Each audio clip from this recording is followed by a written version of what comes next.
Ang hirap kapag meron kang maliit na bata.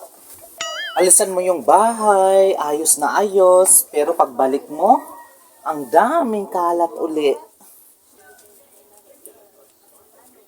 Hoy, Mari, ano ba? Si Mari naman, nanggugulat naman to. Ang busy mo kasi. Kala ko kung ano na. Hoy, Mari, na-stress ako sa abot kamay na pangarap. Uing na siya masyado. Pero in fairness, Mari, matatapos na kanilang movie. Nakakasawa yung muka ni Moira. Sana nga matapos na kasi pabalik-balik na lang. Sinabi mo pa, Mari, sobrang OA niya. Yun talaga si Moira. Ang OA niya talaga, no?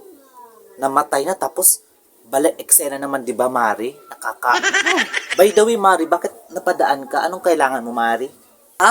Yun lang, Mari. Nag-update lang ako dun sa ating favorite na panood na nakakainis. Yun lang kailangan mo? Kala kong ano na. Sige, sige, Mari. May gagawin pa ako. Diyan ka na muna, Mari, ha? May gagawin muna ako. Sige, Mari. Uwi na din ako.